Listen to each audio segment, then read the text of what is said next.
I feel like a muse. I feel like I've given everything. I can't give any more. No, it's really wonderful. It's a very exciting night. Olivia was there, hilarious. Gene Kelly was there, I'm sure, in spirit.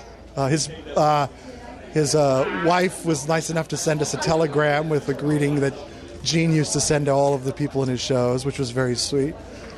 Michael Beck, we don't hear back from. But what can you do? We're trying. You make the effort. You make the effort, and you can only do so much. I mean, go back to the first phone call when they called you. Well, I passed a lot because I couldn't get through the movie. And then, like the last time I looked at it, I saw the credits going by, and they had muses, and I went, "Oh, this could be." I would want to do something with ancient Greece and kind of like I Married an Angel or One Touch of Venus, kind of old 30s, sassy movies, and those 30s kind of sassy musicals. And so I started working on it, and first it was really political and angry. This all has only happened, like, the first reading was a year ago last February. This was all very fast.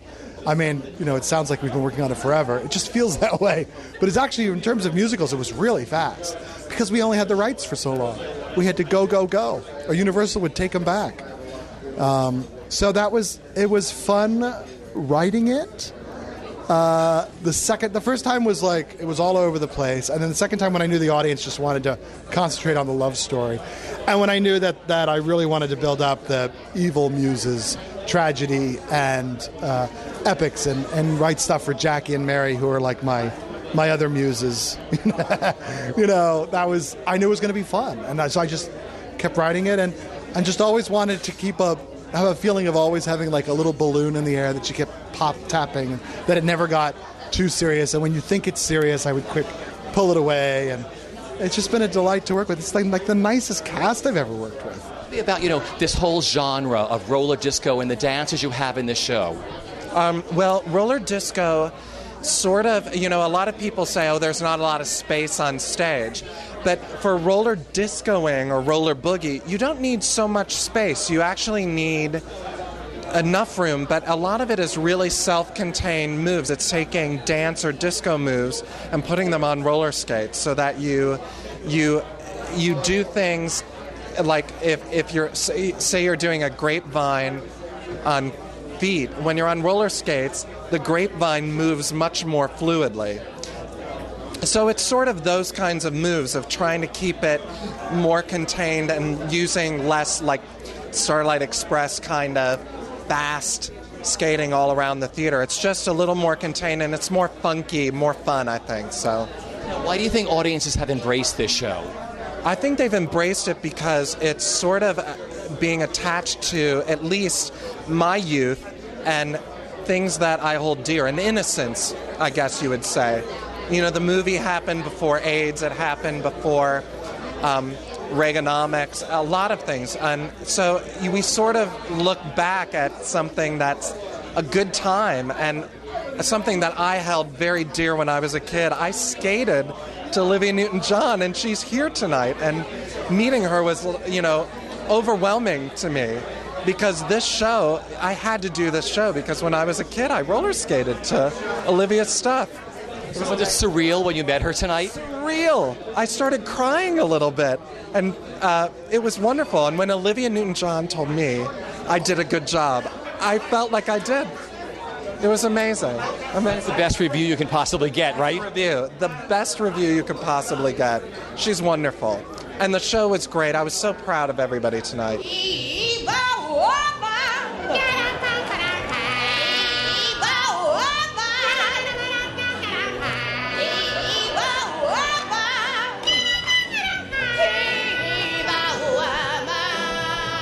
How do you feel tonight? Relieved. Really? Yes. It's going to feel strange not rehearsing since we've been doing it for about 17 months now. Tell me what the best part of this experience has been for you with working on this show and doing it. Wow. I think getting to do Douglas's script and getting to do such an incredibly funny show. Actor-proof Douglas's script. That's right. I'm an actor and I can prove it. That's really the best part for you. And talk about the audience's reaction. I mean, you get to play with them on stage. I mean, I love working with the cast is flawless, and they're just thrilled, absolutely thrilled.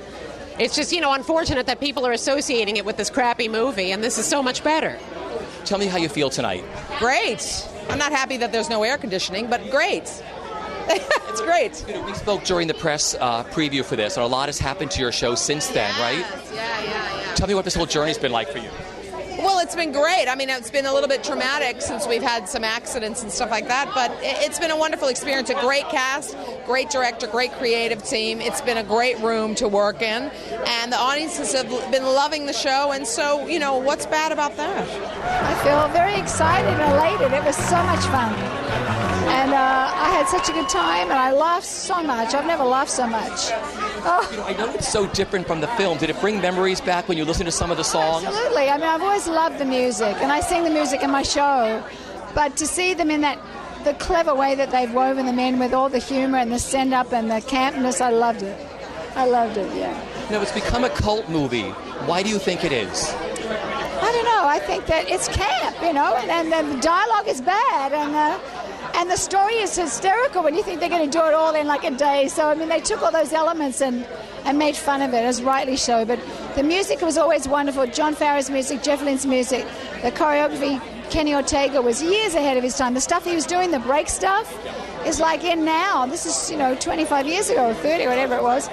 So it was great fun to do. And talk about this wonderful cast you saw tonight, particularly Kerry Butler. Oh, she was wonderful. I was so impressed with her. She even got the accent was hysterical. The way she jumped from American to Australian to Southern and she even got my body language, my awkwardness and stuff. And I told her I was so impressed with her. She's very clever. She's a great singer. She's got great pitch.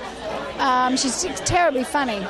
And Sunny was great. The cast was first class. Yeah. You know, we missed you in New York. Would you like to do theater in New York? Oh, yeah, very sweet. If it was the right thing, I've been offered some things, but, the 8 shows a week right now is, to be in New York for that long, I've needed to be in California. My daughter's grown now, so you never know. If it was the right thing, it would be fun. And what has it been like meeting the fans tonight at the theater and everything? Oh, I had a blast. It was really funny.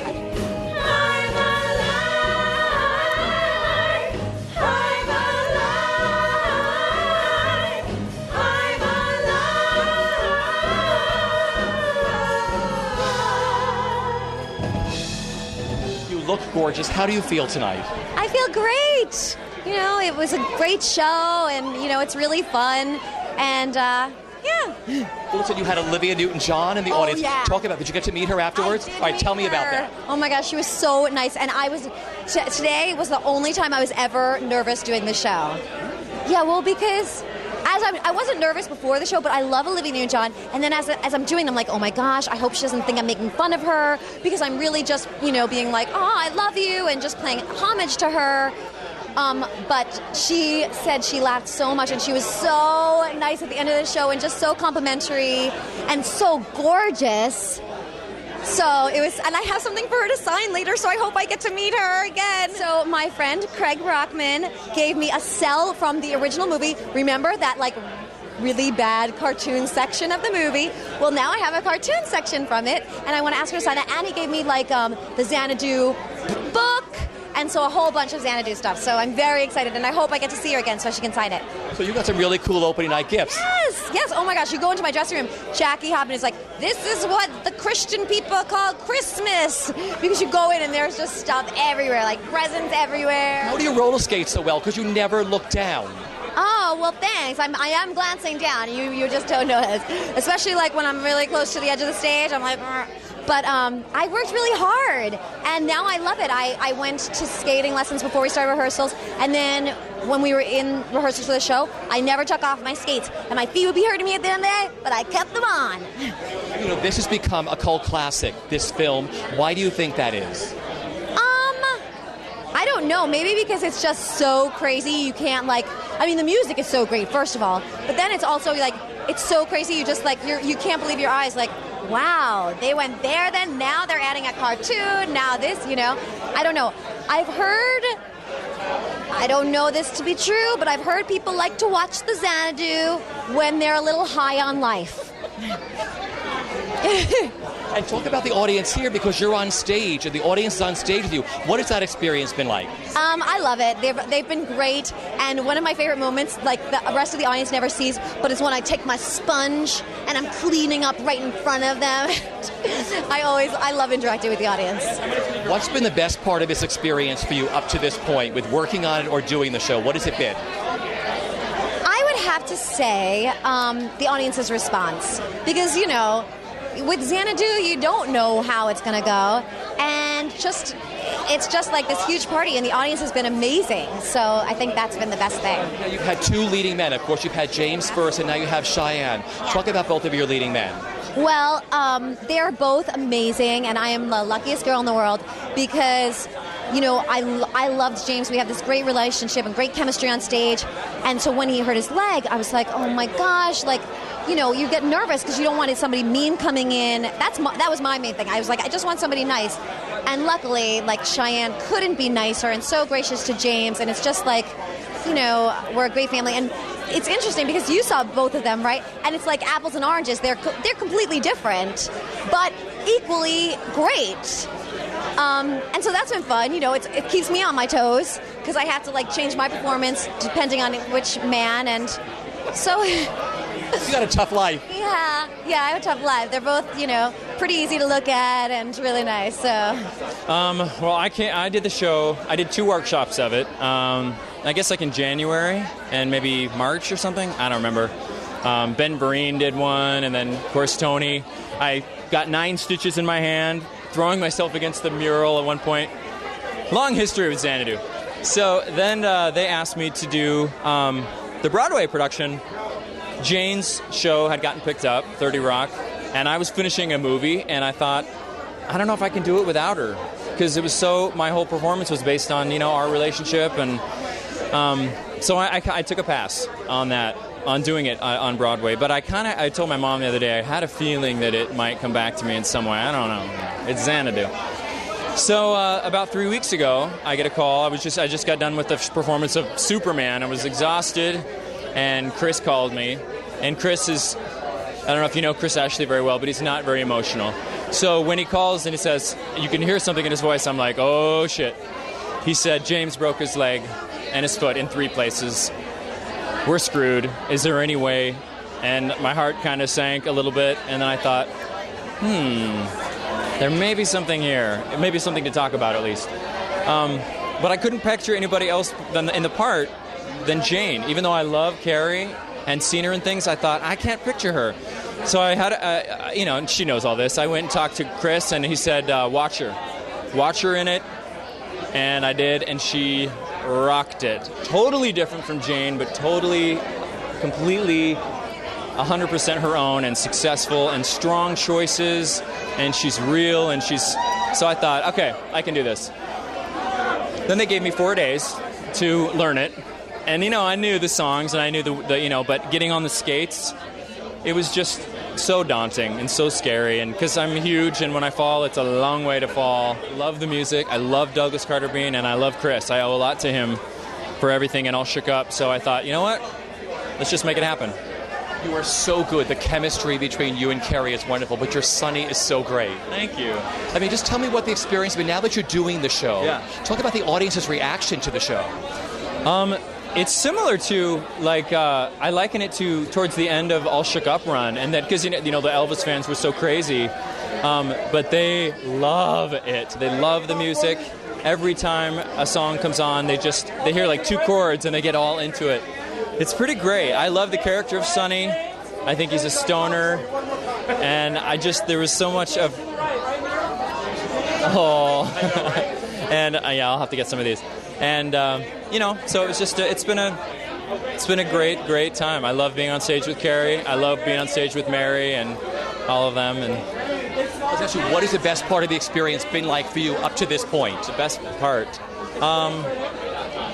probably tonight. You know, this weekend, all of the reviewers came, and hey, buddy, how are you? All of the reviewers came, and so that was, you know, that's the scary part. And then tonight is when you it's all frosting, and you can kind of just go, tell the story, do your gig, and have fun. And, right before, at the end, they said, you're going to be helping Olivia Newton-John up the stairs. I thought, first of all, my shorts are this big, and I have roller skates on. Me helping her, probably not a good idea, but... The last month has just been focused on healing, trying to get better so I can come back. I mean, as I've said to a bunch of people, in the grand scheme of the world's problems, it's not that big of a deal. And he's incredibly, fantastically talented, and the cast is amazing. And, as long as everybody does well and it's around for a while so I have a job to come back to, there's no bitter, only sweet. You're definitely going to be back. Talk about the audience's reaction. Audiences love this show. Why do you think that is? It's insane. I think it's because it has a great book. I think Doug's just an insanely talented writer. He knows comedy, he knows people, he knows what they want to hear, and he knows how to take something and just flip it really fast and have people like roaring. And plus you have Kerry Butler, who's insanely talented. Mary and Jackie are just, comic geniuses. It's like going to school, for comedy when you watch them perform. And, on top of that, Chris Ashley is great at putting it all together, and it's just fantastic. Like having this man here tonight. So good. I was going to kill him if he didn't come, so I'm so happy that he's here. If I didn't? Yeah, if you didn't. Knew I would. I know, well, I wasn't sure, but I'm so happy that he's here because he deserves to be here. Because so much of my performance wouldn't be how it is if it weren't for him. He, totally inspired my performance. And my skating. I had a great night. It was a real privilege and kind of honor and thrill to meet Olivia and to see her up on stage standing next to Kerry. I love that. She's so sweet, Olivia. What was the experience like for you? She was incredibly sweet and warm and kind of embracing. I sometimes watched her during the show, and all of the Australian accent jokes, she seemed to find particular delight in. Kerry has this way of turning a one-syllable word into 17 syllables, and Olivia seemed to get that and really enjoy it. She was also just really warm and as sweet as you can imagine for somebody who... It must be so surreal to watch a whole show about your performance in this movie from the 80s. I talked to you at the press day, and so much has happened to your show since then. What have the last month and a half been like for you? It's been a roller coaster. James Carpinello, who we all loved and we created this role with, broke his foot and his leg, and that was really hard. And Cheyenne kind of was our hero and stepped in, went on stage with... I think we had 3 days of rehearsal before he was on stage in front of an audience. And we both really missed James and be really grateful for Cheyenne. It ended up having the longest preview period in modern memory. I think not since Sarah Vaugh has a show had as many previews as this one did. But it was also really kind of joyous. I love this cast. They've been fantastic fun to work with and had a great spirit all the way through. And I had a good time. What set you on your path as a director when you said, now I've got it, I know where I want to go with this? What was that? With this project?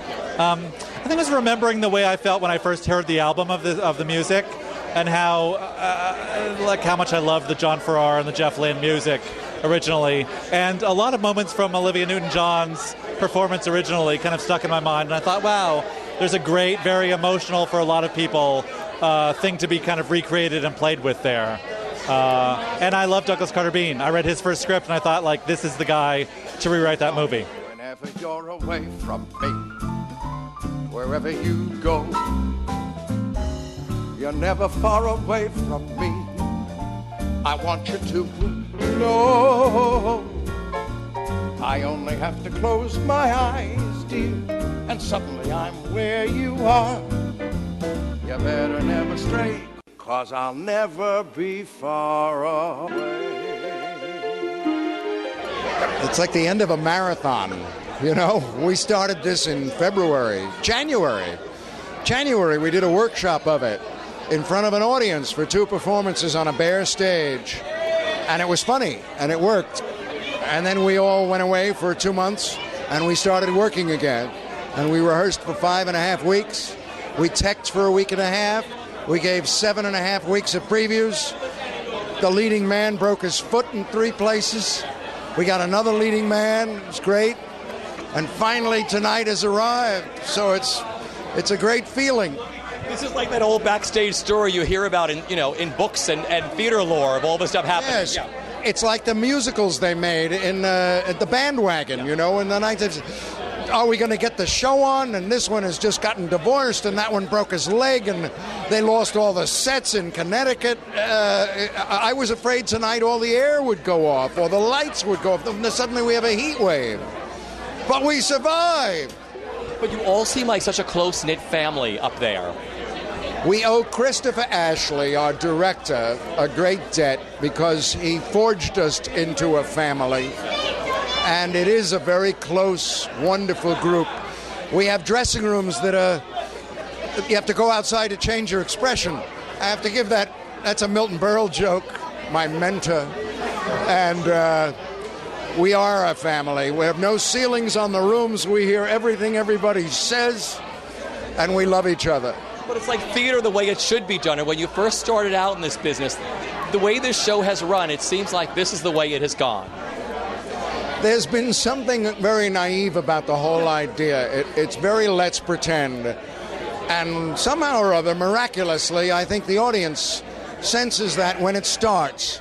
And they're right with us. They love the fact that we're making believe and it's funny. And that's Douglas Carter Beane and Dan Knechtges, the choreographer, who's brilliant, and a wonderful company. Just a great cast. Like, I look forward to coming to work so much every day because we get to do so much in this show. I mean, there's only 9 of us in the cast, and the 4 of us who play all these different parts, we literally don't stop the entire show. Like, I get to play a sister, I'm in a dress, I get to do a 40s tap dance, which we talked about before, which is like my dream come true. I get to play a rocker. I get to play a cyclops. I get to roller skate. I feel like I'm just getting to like do so much and show so much of my talents, and that's like I couldn't ask for anything more in that aspect. This is a really tight family, and I wasn't really expecting that. I didn't know a lot of the people in this show, and just from their personalities, I wasn't sure if we would all really mold together and become a family, and it really has. We all really love each other, and we've all been so supportive. Andre and I both had to go on for James when the whole thing happened, and the support from the cast was incredible. The night that I went on, I don't know why, but I didn't feel nervous, and I do know now why, because everyone was there supporting me. It was incredible. Cheyenne coming in has been awesome. He's just eased right in there. He's done it with such elegance. He's a really smart actor, and he's also really letting everyone still do the things that we've created, and he's really finding his way through there. He's not fighting what we're doing, so that's been really nice as well.